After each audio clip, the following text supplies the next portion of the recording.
मेरे साथ इस वक्त बातचीत करने के लिए ग्लोबल पीस फाउंडेशन से स्वामी सारंग जी महाराज मौजूद हैं। स्वामी जी बहुत मुखर होकर अपनी बात रखते हैं। आज दिल्ली में हमारे साथ हैं और इंटरफेथ डायलॉग के एक प्रोग्राम में आपने शिरकत की है।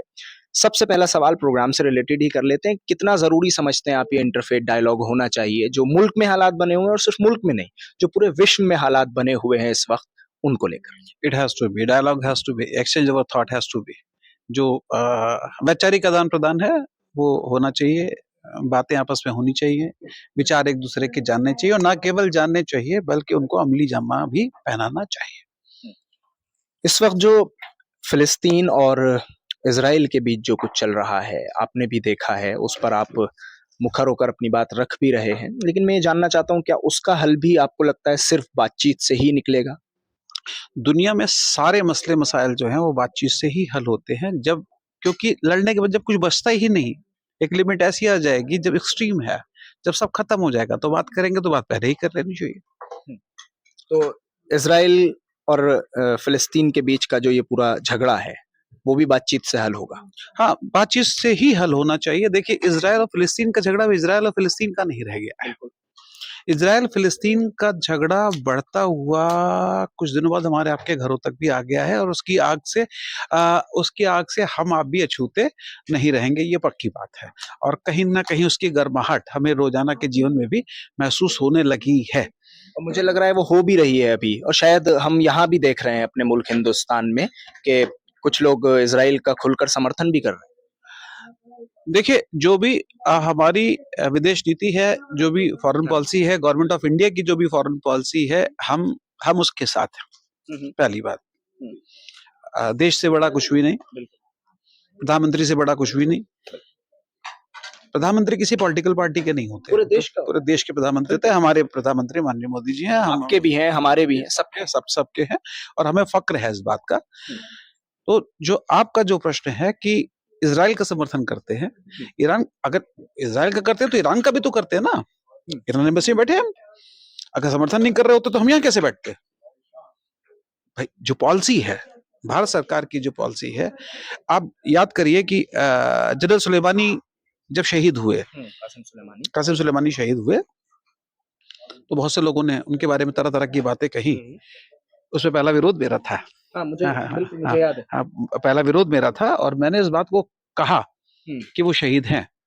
तो मैंने, एक बहुत बड़े पॉलिटिशियन है, मैंने उनको डिबेट में मैंने उनसे कहा इस बात को कि आप पहले भारत सरकार की पॉलिसी पढ़ी है, नेट पे पढ़ा है वो शहीद है, तो उनको शहीद बांटते हैं। अब आप दूसरे मसले पे आ जाइए।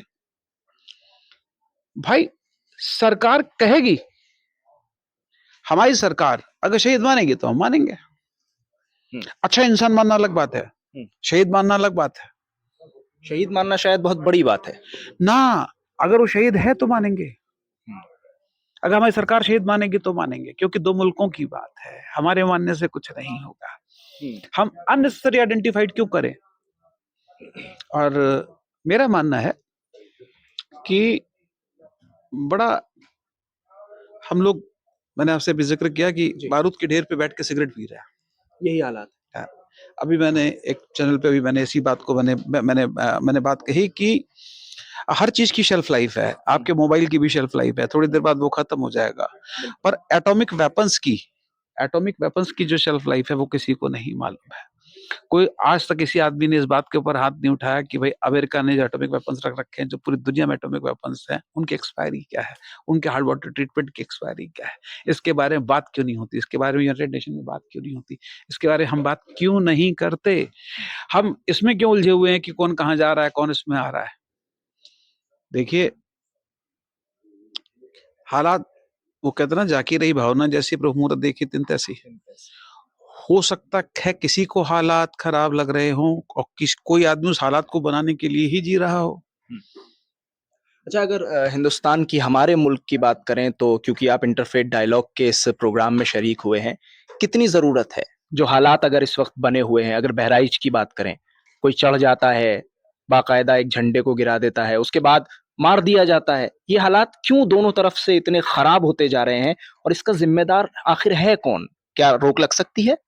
मैं एक छोटा सा जुमला है कि अब आने वाला अहद हमें ये बताएगा, जी। बच्चा खिलौने खेलेगा या बम बनाएगा, और जो दूसरों पे तंज के पत्थर चलाएगा वो घर का आईना भी कहीं फोड़ आएगा। मैंने अपनी पूरी बात कह दी आपको, मैंने अपनी पूरी बात कह दी। देखिए, झगड़ा कहीं नहीं होता, कम्युनल राइट होते ही नहीं होते, नहीं होते। एक स्पार्क होता है और दूसरे लोग उसको हवा दे देते हैं, वो आग बन जाती है। वो आग बन जाती है, ज्वालामुखी बन जाता है। अगर उस स्पार्क को ही दबा लिया जाए तो बात खत्म हो जाती है। उस स्पार्क को दबाने की जो एक जिम्मेदारी है, क्या वो सिर्फ उस कम्युनिटी के लोगों पर आती है या प्रशासन की भी कुछ जिम्मेदारी है? आपकी है, हमारी मीडिया की है? हाँ, आपकी है, हमारी है। मीडिया तो कौवा कान ले गया, उस पर चल रही है।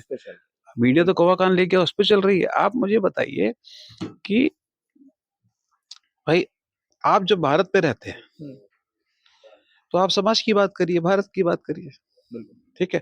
इंटरफेथ डायलॉग में भी हम इंडिया की बात करेंगे ना, हम इंडिया का रिप्रेजेंटेशन करेंगे ना। हम जब भी बात करेंगे अपने देश के हक की बात करेंगे, हम जब भी बात करेंगे अपने लोगों के हक की बात करेंगे। आप हमारे अपने, हम आपके हक की बात करेंगे। एक आखिरी सवाल आपसे पूछना चाहूंगा, अभी ताजा मामला सामने आया है जयपुर का। जयपुर में जो भारतीय जनता पार्टी के विधायक हैं बाल मुकुंद आचार्य जी, उन्होंने 20 चेहलुम को तो इमाम हुसैन का जो जुलूस निकल रहा था उसमें जाकर कुछ अभद्रता की, और उस पर आपका रिएक्शन भी सामने आया था। लेकिन अब उन्होंने एक ताज़ा मामला जो है जिसमें अभी एक इमामबाड़े में जाकर उन्होंने बाकायदा वहाँ जो बैठी महिलाएं थी उनसे पूछा है कि बताओ हमारी मूर्तियां कहाँ गई यहाँ से। इमामबाड़े को मंदिर साबित करने की कोशिश आचार्य जी वहाँ कर रहे हैं, खूब बवाल उस पर चल रहा है। क्या आप समझते हैं कि इस तरह किसी भी इमामबाड़े या मस्जिद में घुस जाना, वहाँ जाकर पूछना कि भाई मूर्तियां यहाँ से कहाँ गई, ये सब चीजें किस तरफ ले जा रही हैं मुल्क को, क्या दर्शा रही हैं? देखिए, कह रहा जब से चारदीवारी पर से झांक गए हैं लोग और घर की ईंटों की मजबूती आंक गए हैं लोग, और उत्तर देता रहा मौन दरवाजा खड़ा खड़ा, पर चौखट पर प्रश्न कई फिर टांक गए हैं लोग। और जब से नाली की दरार ने पानी सोखा है, नींव कितनी खोखली है भाप गए हैं लोग। तो मेरा कहने का मतलब सिर्फ इतना सा है, कोई भी धर्म कहीं पे भी महिलाओं की इज्जत सर्वोपरि है, महिलाओं की इज्जत सर्वोपरि है। उनके इसकी जो उनका कृत्य है उसकी हम निंदा करते हैं। बीइंग विधायक उनको नहीं करना चाहिए, बीइंग धर्मगुरु उनको नहीं करना चाहिए। अगर उनको सपने में अगर वहां अगर मूर्ति दिखाई दी है तो शासन से बात करें, और अगर वहां पे अगर मंदिर है, अगर किसी भी तरीके से, अगर कोई भी अगर इस तरीके का अगर डॉक्यूमेंटेशन है तो सरकार बताएगी। कागजी कार्रवाई, कागजी करें, डॉक्यूमेंटेशन इस तरीके से किसी भी, मतलब कोई हमारे मंदिर में चला है, कोई हमारे मंदिर में आके कहेगा कि हम यहाँ पे नमाज पढ़ेंगे, तो जैसे हमें बर्दाश्त नहीं है, वैसे भाई जो भी विरोध है वो दर्ज कराएंगे, वो बिल्कुल विरोध दर्ज कराएंगे, और उनके इस कृत्य का मैं विरोध करता हूँ। बहुत बहुत शुक्रिया स्वामी जी बातचीत करने के लिए पूरे मुद्दे पर। दिल्ली से INN चैनल के लिए साहिल नकवी।